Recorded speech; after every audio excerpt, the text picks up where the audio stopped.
In the silence of the desert, the vast landscape stretched endlessly before us. Our ship sat quietly at the edge of nowhere, a fleeting presence in a cold, ancient landscape. With nothing but the glow of the fading daylight, we settled in for a camp that felt like it existed outside of time. Just us, the open sky, and the boundless solitude of the Utah Badlands.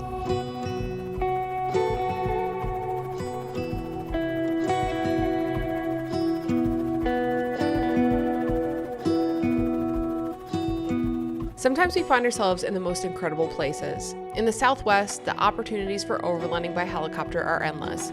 With vast stretches of public lands and the ability to confirm legal landings using OnX, we seized a once-in-a-lifetime opportunity, a remote overnight camp with our ship on a mesa in Utah.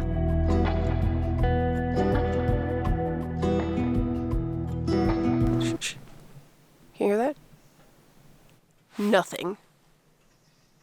All I can hear is like the fuel going or oil or something, and my ears are like ee, because it is so quiet here. We're doing a little bit of a different camp today. Obviously, we are not in my truck and we are not in New York State. And also, I'm still sick. I've been sick for a week, so excuse the cold sore, excuse the sounds. This is Factory Butte.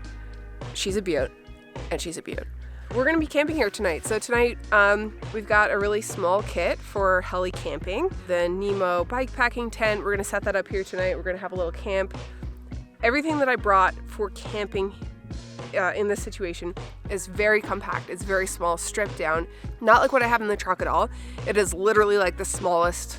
I mean, it could be smaller if we were backpacking, but it's essentially a backpacking style kit with like a couple more luxuries. So we're in the desert. Technically right now it's 15 degrees Celsius. It's a cold 15 degrees Celsius, and tonight is supposed to go down to -1 Celsius. So we've got our 15 degree Fahrenheit sleeping bags. We don't have insulated sleeping pads, but I did pick up some closed cell foam pads at REI. So we're gonna try those out underneath our pads for the first time. So we're gonna find a good spot to get camp set up, and then we're gonna fire up a little freeze-dried meal, and it's like backpacking with a helicopter. By the way, this is the Millennial Falcon. A lot of questions about this, like, is this yours? We just picked it up from the factory. It's actually 2007 model. We've had it for 5 years. It needed to be rebuilt. It was timed out. So we just picked it up from the factory, and we're flying it back to Buffalo from California. And so of course we're making a couple stops along the way. How could you not? You know, we'll never get the chance to have this ship in this area probably ever again. So we're taking advantage. If you want to learn more about our ship, Chris and I have a separate channel together that we've been doing for like 8 years, and we made a whole series on the story about the ship. So I'll link it up here in the description box if you want to see it. It's like 6-7 episodes. Probably 6 by the time you're watching this one. I didn't fly this, but I'm not a pilot. This man is the pilot. This is my husband. My only job, fly the ship, get us here. Yeah, this is Chris. If you came over from our channel, like, you're like, yeah, obviously that's Chris. But if you're brand new to this channel, this is my husband, Chris. And yes, he is a pilot, and he piloted this vessel through a fluid medium. And that's exactly what I do. Brought us here. I'm pilot vehicles through fluid mediums. Should we get camp set up? Where do you want to set up? Listen, Peckham, my job is getting us here. Your job is figuring out where to set up. Well, first of all, I don't want any lumps, bumps, or snakes. Lumps, bumps, or snakes, okay. This looks like a nice area right here. Mm-hmm. Take nothing but memories. Leave nothing but footprints. Okay, so I'm gonna be a bit honest here for a second. Flying in the helicopter is pretty scary for me, especially when it's windy and turbulent. It might look really luxurious, but it's quite a rugged way to travel. I often feel like I'm just dangling in the sky in a flying side-by-side. So yeah, I struggle with flying anxiety, but I continue to push myself because these experiences are worth the discomforts, in my opinion. So in a bit of a panic, I picked up these closed cell phone pads because I was really worried that tonight is going to be really cold and that the ground, I thought we might be camping on rock, and I thought maybe it would be like just sucking the heat out of us. But for a bit of extra insulation, and also the ground's really rocky too, so it should help protect our sleeping pads from popping. I'll put these down. They should add a bit more R value. If you're new to our helicopter camping videos, if you've never seen our channel before, we have to keep a lot of our gear in dry bags if they're getting stored underneath the seat, because the seat compartment's really small, but there's always condensation, so even if it's not raining, things kind of get damp underneath the seat. So we like to keep anything that doesn't have like its own, you know, dry bag or whatever inside one of these, and it just keeps the condensation off. Dry bag.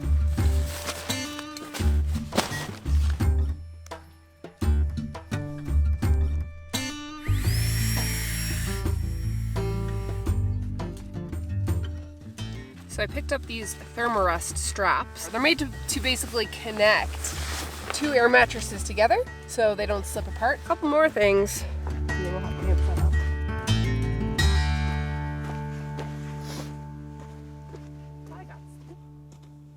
We were planning this overnight. My one request was to arrive early so we didn't have to rush against the fading daylight. It's so quiet. I love taking my time at camp, and being immersed in the unique ancient landscape of the desert gave me so much life, and it allowed me the ability to re-explore my connection with photography.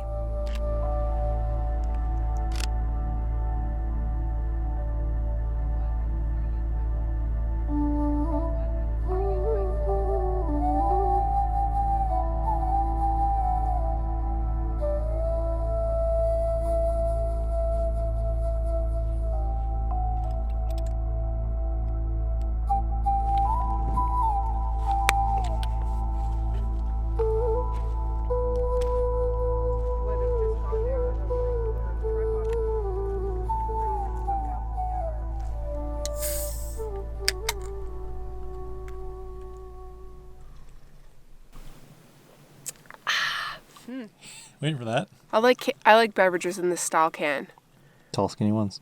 but the clearly Canadian is better out of a glass bottle. But that's not practical for camp. This is probably the most epic camp spot I've ever been to in my life so far. Only been camping for 4 years. I think this might be the best. What do you think? Do you think we should have gone to Long Dong Silver? No, that place kind of creeped me out. Gave me weird vibes. Because it was dark. Yeah, I think that's why. That's your aesthetic, Peckham. I know, but this is like awesome. Let's get cooking, I guess.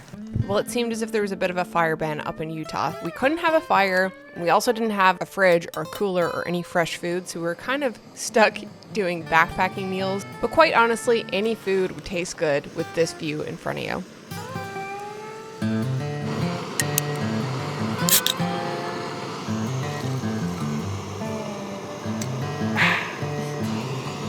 That's a beaut. Yeah, isn't it? It's a beauty.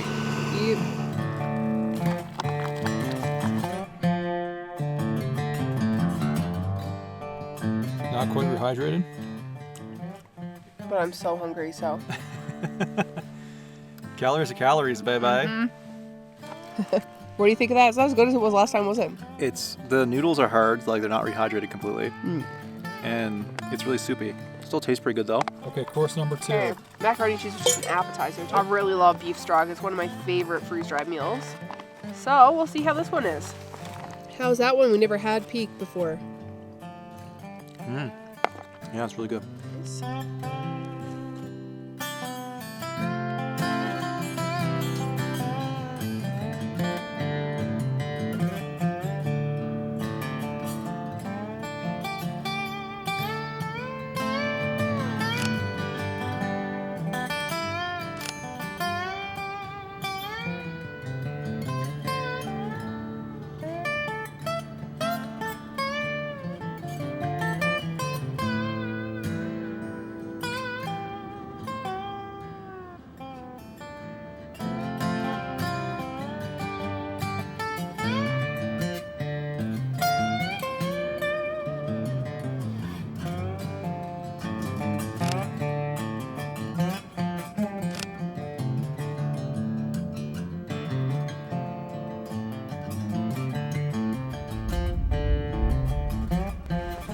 Supposed to go down to like -1, so hot water and the Nalgene trick, just boiled up water, stick that down the sleeping bag.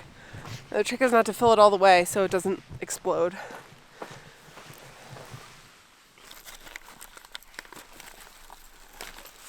What do you think of them chairs? I think the chairs are great. They're definitely really compact, and so they're like not the most like luxurious like comfortable chair for camp, but for this type of scenario where we need a really small, really light kit, They're really awesome.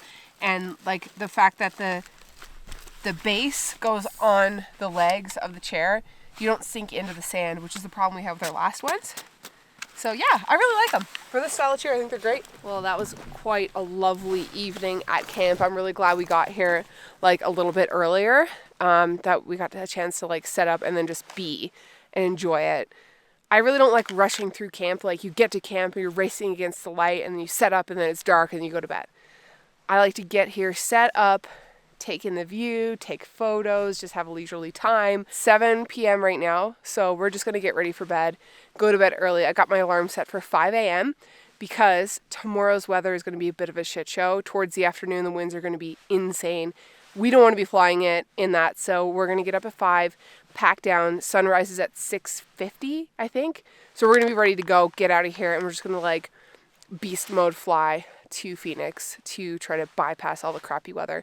And we might continue pushing on tomorrow, but we're going to have to check the weather once we get down to Phoenix and see. So I'm glad we got to camp a little bit early and got a chance to enjoy it, because we will not be able to enjoy it tomorrow morning because we're going to be getting out of here super quick. Toothbrush time. Fingernail moon and Venus. Whoa, look, you can see the outline like of the moon though. Yeah. That's so cool. Amazing. It's so calm. But you can feel it like getting like really cold.